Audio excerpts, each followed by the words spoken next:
Baik, selamat pagi Bapak Ibu Saudara yang saya kasihi dalam Tuhan Yesus, yang pagi hari ini menyaksikan lewat live streaming kita. Jadi pagi hari ini saya akan melanjutkan pelajaran eskatologi kita dari kitab Wahyu, dan hari ini kita sudah masuk di dalam kitab Wahyu pasal yang ke-15. Sebelum daripada itu, mari kita tundukkan kepala, kita berdoa. Mari kita berdoa. Bapa di sorga, kami mengucap syukur kepada Tuhan atas kemurahan, kasih dan perlindungan-Mu di tengah gejolak wabah pandemi yang melanda wilayah-wilayah dan kota-kota di mana kami berada, Tuhan. Dan di Kupang saat ini, kebijakan pemerintah untuk melaksanakan PSBB, kami sebagai warga negara mematuhi, dan kami menganjurkan kepada setiap orang percaya untuk tetap tinggal di rumah dan juga mengikuti pelajaran Alkitab maupun kebaktian melalui live streaming. Tuhan, Engkau mengetahui hati kami masing-masing. Oleh karena keadaan, namun kami tidak, walaupun keadaan yang demikian, kami tidak terhambat untuk tetap mendengarkan firman, untuk tetap mengikuti pelajaran firman. Kami berdoa Tuhan, Kau kiranya menolong kami semua yang di rumah, agar kami dapat berkonsentrasi untuk mengikuti pelajaran firman-Mu, sehingga lewat pelajaran firman-Mu, hati, pikiran kami dibukakan dan kami mengerti apa yang kami baca dari firman-Mu. Kami dapat memahami tentang kebenaran-kebenaran ilahi-Mu. Tuhan, Engkau menolong kami semua. Kami juga berdoa untuk saudara-saudara kami yang saat ini mungkin terbaring sakit. Tuhan, Engkau menolong, memberikan penghiburan dan pemulihan. Berdoa untuk saudara-saudara kami dimanapun berada. Kami doakan Tuhan agar kami semua tetap punya satu semangat, tetap punya satu kerinduan yang sama, yaitu tetap mendekatkan diri, berharap dan bergantung kepada Tuhan. Kau pimpin kami Tuhan. Pagi hari ini kami serahkan waktu kami ke dalam tangan-Mu. Ya, dalam nama Tuhan Yesus, Juru Selamat kami yang hidup, kami berdoa, kami mengucap syukur kepada Tuhan. Amin. Minggu lalu kita sudah lihat bahwa mengenai video yang beredar bahwa akan penolakan terhadap vaksin yang saat ini diberikan, dengan mengatakan bahwa vaksin tersebut di dalamnya ada gen antikristus, adalah suatu dasar yang tidak berdasarkan firman Tuhan. Itu hanya datang dari reka-reka hati pribadi. Ya, kalau kita Yeremia 14 ayat 14, Tuhan tidak memerintahkan. Mengapa kita tahu Tuhan tidak memerintahkan? Karena meterai antikristus itu betul-betul dapat diterapkan atau punya kuasa untuk mengendalikan dunia itu sesudah terjadi rapture. Ya, sesudah terjadi rapture. Nah, pertanyaannya, apakah saat ini sudah terjadi rapture? Ya, saat ini belum terjadi rapture. Rapture itu pengangkatan orang-orang percaya, pengangkatan orang-orang percaya. Nah, ya, saya menjelaskan ini, ya, posisi iman saya, ya, di posisi saya penganut dari, ya, pre-millennial dispensationalism. Jadi pre-millennial dispensationalism. Nah, dan mengapa saya yakin dengan pandangan pre-millennial dispensationalism dan tidak mengakui pandangan amillennium, post millennium dan historical dispensationalism? Karena kalau kita melihat dari kacamata Alkitab, amillennium tidak percaya ada kerajaan 1000 tahun dan menganggap bahwa semua peristiwa terjadi satu kali. Jadi tidak ada kedatangan Kristus kedua sekali langsung penghakiman. Nah, post millennium juga demikian. Nah, sedangkan historical dispensationalism melihat bahwa dia tidak melihat ada rapture, dia hanya melihat ada parousia. Nah, jadi sedangkan kalau kita lihat Alkitab itu sangat jelas. Kalau hari ini tidak ada 1 kali 7 masa, maka akan terjadi tumpang tindih. 144.000 orang yang dapat meterai Tuhan di dalam Wahyu pasal 7, ya, itu akan ada di zaman seperti apa? Nah, ini susah untuk menjelaskan. Yang kedua, kalau hari ini Antikristus sudah menerapkan kuasanya lewat tanda meterai, maka bagaimana dengan posisi orang percaya di dalam hatinya ada Roh Kudus? Ya, jadi tumpang tindih. Makanya saya lebih sependapat dengan pandangan, ya, saya lebih sependapat dengan pandangan pre-millennial dispensationalis. Jadi ini yang apa yang saya kemukakan dalam pelajaran ini adalah pandangan dari pre-millennial dispensationalis. Nah, kita sudah lihat Wahyu pasal 14, ya, Wahyu pasal 14 itu saat-saat menjelang parousia, saat-saat menjelang penampakan. Nah, pagi hari ini kita akan lihat Wahyu pasal 15, ya. Kita akan lihat yang belum mengikuti pelajaran yang lalu-lalu, silakan buka video yang lalu, ya, silakan dibuka. Nah, kita lihat, perhatikan.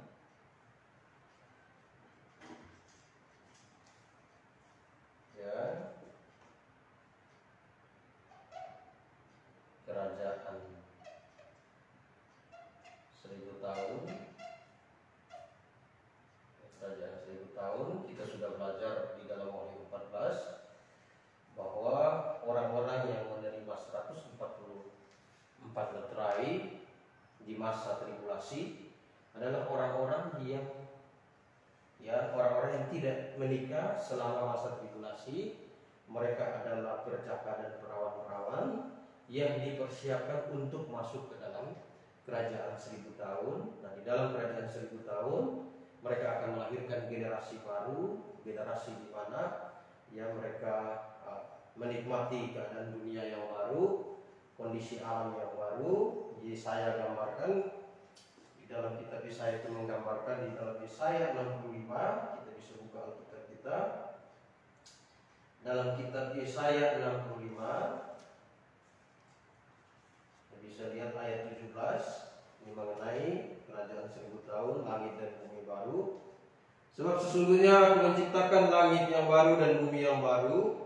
Hal-hal yang dahulu tidak akan diingat lagi dan tidak akan timbul lagi dalam hati.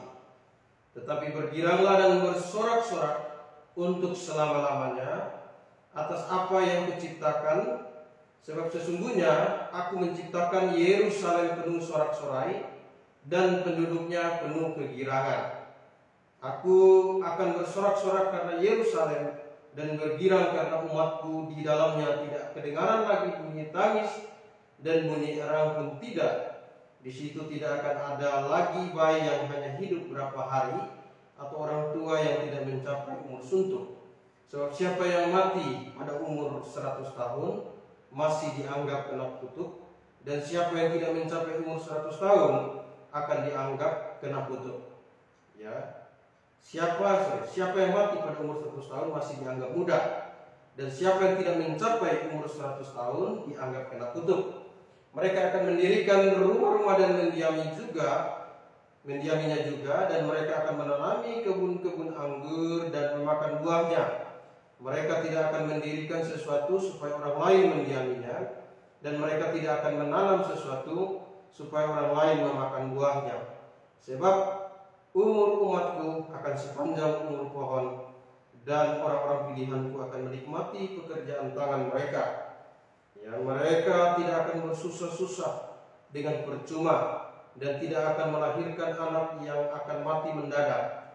Sebab mereka itu keturunan orang yang diberkati Tuhan, dan anak cucu mereka akan beserta mereka. Maka sebelum mereka memanggil, Aku sudah menjawab. Ketika mereka sedang berbicara, Aku sudah mendengarnya. Serigala dan anak domba akan bersama-sama makan rumput. Singa akan makan jerami seperti lembu, dan ular akan hidup dari debu. Tidak ada yang akan berbuat jahat atau yang berlaku busuk di segenap gunungku yang kudus, firman Tuhan.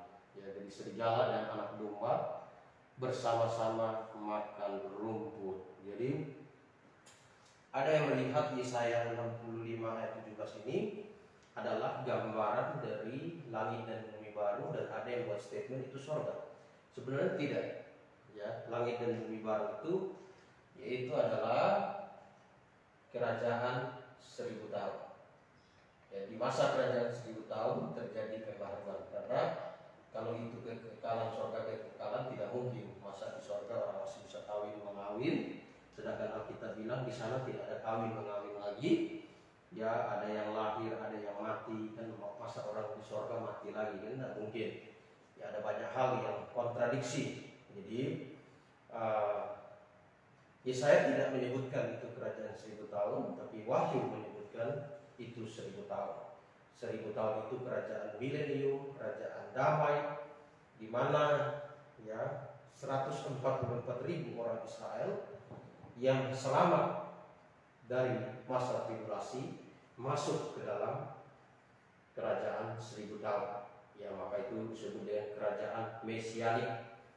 Janji kepada Daud digenapi, keturunannya akan menduduki, berkuasa dan memerintah. Nah, orang-orang percaya hari ini sudah diangkat, orang-orang percaya yang sudah diangkat pada waktu rapture, ya mereka yang akan memerintah dari Yerusalem baru, yang akan turun dari Yerusalem baru yang turun dari langit, ya posisinya di atas Allah, memerintah di sini. Nah, itu nanti akan kita pelajari. Nah, pagi hari ini kita akan lihat kitab Wahyu pasal yang ke-15. Wahyu pasal yang ke-15, coba kita lihat Wahyu 15. Nah, ayat 1 sampai ayat yang ke-5. Ya, ayat 1 sampai ke-5 ini nyanyian kemenangan. Jadi nyanyian kemenangan dikumandangkan ya saat-saat menjelang penampakan. Jadi saat menjelang penampakan. Nyanyian kemenangan dikumandangkan saat-saat menjelang penampakan. Ya, jadi di saat-saat menjelang penampakan itu ada ya para pemenang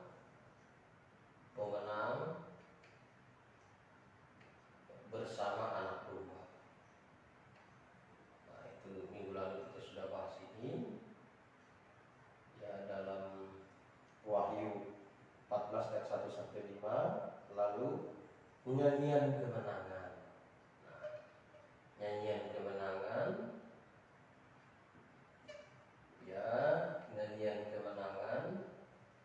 Nah, nyanyian kemenangan inilah yang dicatat di dalam Wahyu 15 yang hari ini akan kita bahas. Wahyu 15 ayat 1 sampai ayat 5. Ya, Wahyu 15 ayat 1 sampai ayat 4 tadi. Nyanyian kemenangan. Ya, bacakan untuk kita. Dan aku melihat suatu tanda lain, malaikat dengan 7 malapetaka terakhir. Ya, karena dengan itu berakhirlah murka Allah. Ya. Dan aku melihat sesuatu bagaikan lautan kaca bercampur api, dan di tepi lautan kaca itu berdiri orang-orang yang telah mengalahkan binatang itu dan patungnya, dan bilangan namanya pada mereka ada kecapi Allah, dan mereka menyanyikan nyanyian Musa hamba Allah dan nyanyian anak domba, bunyi-bunyian besar dan ajaib segala pekerjaanmu ya Tuhan yang Maha Kuasa, adil dan benar segala jalanmu ya Raja segala bangsa. Siapakah yang tidak takut ya Tuhan dan yang tidak memuliakan namamu? Sebab Engkau saja yang kudus, karena sebuah bangsa akan datang dan sujud menyembah Engkau. Sebab telah nyata kebenaranmu, segala penghakimanmu. Jadi Wahyu pasal 15 ini nyanyian kemenangan yang terjadi saat-saat menjelang penampakan. Jadi ini rapture, ini penampakan, ini pengangkatan, ini penampakan. Rapture itu terjadi sebelum masa tribulasi, pengangkatan, penampakan terjadi ya itu sesudah masa tribulasi. Sesudah masa tribulasi. Nah, kita lihat ya, kemudian coba kita lihat. Nah, ini kemenangan, nyanyian kemenangan. Jadi dia terjadi di atas ya, kalau yang ini terjadi di atas. Nah, sedangkan yang di bawah kita lihat Wahyu pasal 15 ayat yang ke-5. Kemudian daripada itu aku melihat orang membuka bait suci, kemah kesaksian di sorga. Ya, jadi membuka bait suci, kemah kesaksian di sorga. Nah, seperti yang lalu sudah saya katakan bahwa Ya, bait Allah yang di bumi ini mencontoh apa yang ada di sorga. Ya, mencontoh apa yang ada di sorga. Jadi di sorga itu juga ada bait Allah. Dari mana kita tahu? Ya dari Alkitab. Nah, bisa kita lihat di Wahyu pasal 11 ayat 19. Di situ juga disebutkan, ya, dikatakan, maka terbukalah bait suci Allah yang di sorga, dan kelihatanlah tabut perjanjiannya di dalam bait suci itu, dan terjadilah kilat, deru, guru, dan gempa bumi, dan hujan es lebat. Jadi bait suci yang di sorga. Jadi ketika kita baca kitab Wahyu, kita betul-betul harus memahami, ya, dengan baik dan jelas bahwa peristiwa apa yang dicatat oleh kitab Wahyu, apa yang dia dilihat oleh Yohanes, itu melihat peristiwa. Ada dua peristiwa yang terjadi seringkali bersamaan, yaitu peristiwa yang ada di atas, yang di sorga, dan peristiwa yang ada di bumi. Nah, itu sebabnya dibagi. Ada baik di masa tribulasi itu memang ada bait Allah, tapi itu bait Allah yang di bumi, ya, itu sudah diukur. Wahyu pasal 11, pelataran luarnya diberikan kepada bangsa-bangsa non-Yahudi. Dan di sorga juga ada bait Allah, ya, jangan sampai salah. Nah, ya, jangan sampai salah menafsir. Nah, Ibrani pasal 8 ayat 5 menjelaskan kepada kita. Kita bisa buka Alkitab kita dalam Ibrani pasal 8 ayat yang kelima. Di situ dikatakan, pelayanan mereka adalah gambaran dan bayangan dari apa yang di sorga, sama seperti yang diberitahukan kepada Musa ketika ia hendak mendirikan kemah. Ingat, demikianlah firman-Nya, bahwa engkau membuat semuanya itu menurut contoh yang telah kutunjukkan kepadamu di atas gunung itu.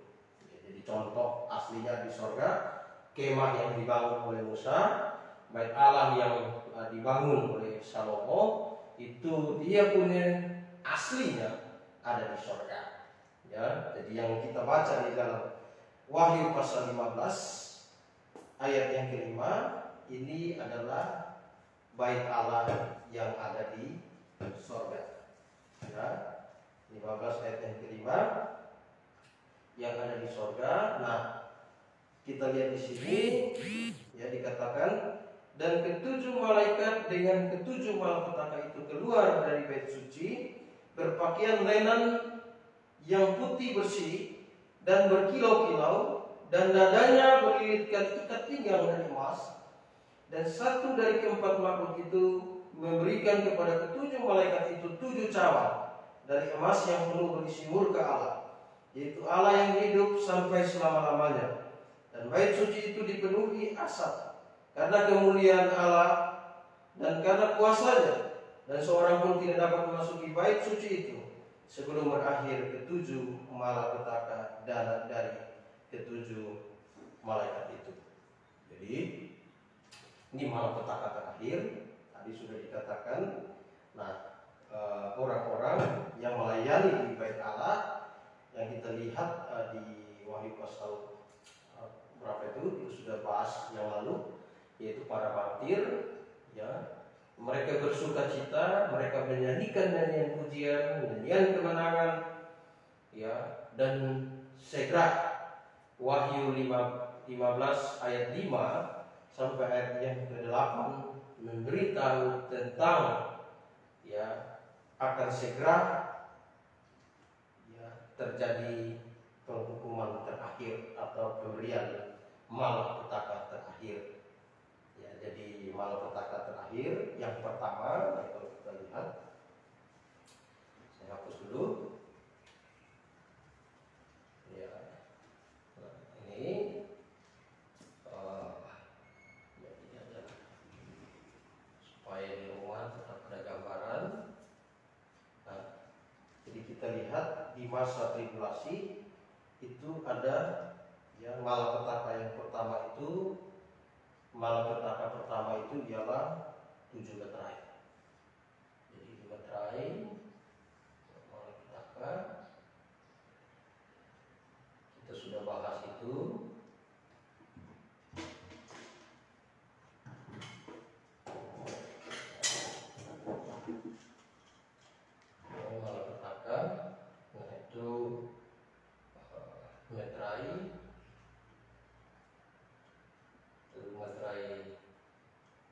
1 sampai 7. Ya, nah, itu bisa dibaca dari Wahyu pasal 6 ayat 1 sampai dengan Wahyu 8 ayat 1. Ini meterai. Ya, nah, sesudah meterai itu ada ya sangkakala.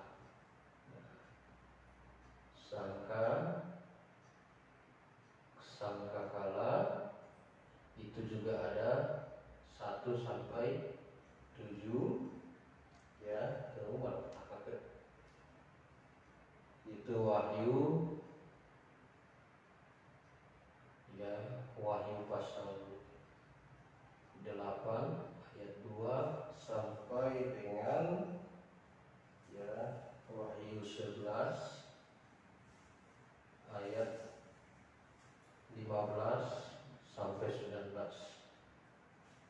Ya, kemudian yang terakhir, malapetaka terakhir itu ada ya cawan murka Allah, itu ada 1 sampai 7 ya. Nah, itu bisa kita lihat ya, dari Wahyu 15 ayat 5 sampai dengan ya 19 ayat 5. Nah, ini ya. Jadi ini ada gambaran. Jadi di masa tribulasi ya. Di masa tribulasi itu ada malapetaka pertama 7 meterai, jadi hukuman terhadap dunia. Ini peristiwa yang terjadi di dunia. Sesudah memeterai ada 7 meterai, kemudian 7 sangkakala, dan yang terakhir adalah 7 cawan murka Allah. Ya, jadi Wahyu pasal yang ke-5 sampai 8 itu mendeklarasikan ya malapetaka terakhir. Nah, itu bisa kita baca ya. Yang pertama, cawan yang murka Allah yang pertama, kita lihat di sini cawan yang pertama ya, cawan pertama itu ya, kalau kita baca Wahyu pasal 16, coba kita lihat itu 15. Menjadi 15 itu dibagi 2 part, 2 bagian. Bagian pertama itu nyanyian kemenangan saat menjelang parusia. Kemudian terjadi deklarasi di atas bahwa akan segera menghukum dunia dengan malapetaka terakhir dengan 7 cawan murka. Ya, cawan yang pertama 16, dan aku mendengar suara yang nyaring dari dalam bait suci berkata kepada ketujuh malaikat itu, pergilah dan tumpahkanlah ke-7 cawan murka Allah itu ke atas bumi. Perintah dari sorga untuk segera melaksanakan penghukuman terhadap dunia dengan menumpahkan 7 cawan murka Allah ke atas bumi. Maka pergilah malaikat yang pertama dan ia menumpahkan cawan ke atas bumi. Maka timbullah bisul yang jahat dan berbahaya pada semua orang yang memakai tanda dari binatang itu dan menyembah patungnya. Ya, jadi murka yang pertama timbul bisul. Jadi orang yang menerima meterai antikristus ya di dalam Wahyu 13 itu, jadi taruh di dahi dan di tangan kanan.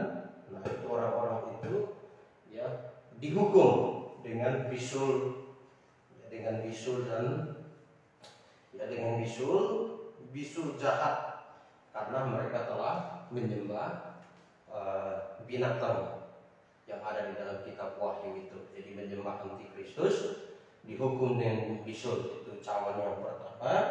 Nah, sedangkan 144.000 orang yang menerima meterai dari Tuhan itu dilindungi Tuhan, seperti pada waktu umat Israel di Mesir, di mana bangsa Mesir diberikan tuna, sedangkan umat Israel ada dalam perlindungan Tuhan.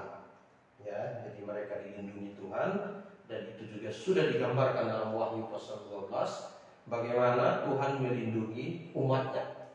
Ya, sepanjang masa mulai dari Israel, kemudian bagaimana Tuhan melindungi umatnya, meregenerasikan kebenaran dari generasi ke generasi di masa jemaat, ya, sampai rapture Tuhan melindungi, Wahyu gambarkan, ya, dan yang ketiga pada masa tribulasi. Jadi mempelai, ya, umat Tuhan sepanjang masa digambarkan dengan mempelai wanita dari Kristus, ya.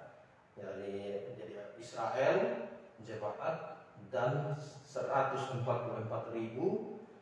orang yang menerima meterai Allah pada masa tribulasi. Itu dilindungi Tuhan, ya, dilindungi Tuhan.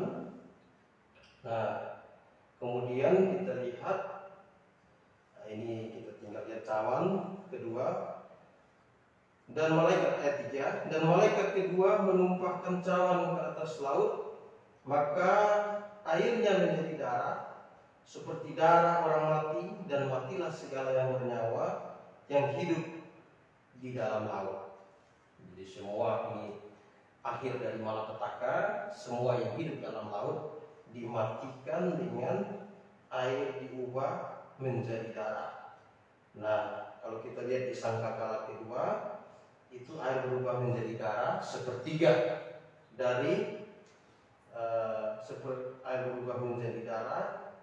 Itu di sangkakala kedua juga terjadi, tetapi di cawan yang kedua ini lebih dahsyat lagi, ya. Seluruh apa yang hidup di bawah laut semua mati oleh karena cawan murka Allah yang kedua ini, ya.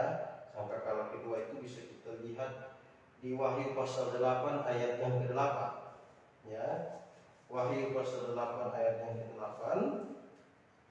Di situ dikatakan, lalu aku meniup, yang kedua meniup sangkakalanya, dan sesuatu seperti gunung besar menyala-nyala oleh api dilempar ke dalam laut, dan sepertiga dari laut itu menjadi darah, dan matilah sepertiga dari segala makhluk yang bernyawa di dalam laut, dan binasalah sepertiga dari semua kapal. Jadi sangkakala kedua, sepertiga dari laut musnah, sepertiga dari kapal musnah. Nah, cawan kedua memusnahkan semua yang ada di dalam laut. Ya, itu cawan kedua memusnahkan semua yang ada di dalam laut.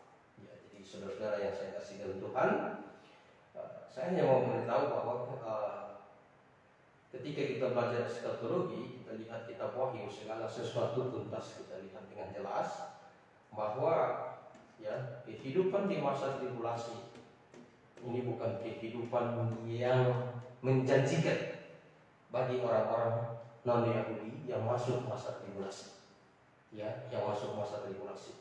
Itu sebabnya, saudara yang saya kasih dalam Tuhan, kita masih punya kesempatan, karena saat ini belum rapture. Ya, saat ini belum rapture. Rapture akan terjadi kalau yang pertama, rapture akan terjadi, pengangkatan akan terjadi kalau nomor 1, Injil sudah diberitakan ke seluruh dunia. Ya, Injil sudah diberitakan ke seluruh dunia. Ya, ini nomor 1. Injil sudah diberitakan ke seluruh dunia berdasarkan Matius 24 ayat 14. Ya, Matius 24 ayat 14 dikatakan, Matius 24 ayat 14, dan Injil kerajaan itu akan diberitakan di seluruh dunia menjadi kesaksian bagi semua bangsa. Sesudah itu baru tiba kesudahan. Itu satu. Ya, yang pertama, Injil harus diberitakan ke seluruh dunia. Nah, mungkin hari ini ada yang berkata bahwa, ya, di semua pelosok bahkan Injil sudah diberitakan, bahkan Alkitab sudah ada softwarenya, sampai di HP-HP itu ada software Alkitab. Orang bisa membaca Alkitab dari HP, ya, dan pemberitaan Injil sudah menggema sampai seluruh dunia. Mungkin ada yang bertanya, mengapa Tuhan belum datang? Nah, yang kedua, ya, Tuhan akan datang kalau jumlah dari bangsa non-Yahudi, ya, kalau jumlah bangsa non-Yahudi penuh, ya, maka barulah terjadi rapture. Jadi kalau sekarang sudah sampai seluruh dunia, maka kalau Tuhan belum datang sekarang, maka menantikan penuh jumlah dari bangsa-bangsa non-Yahudi.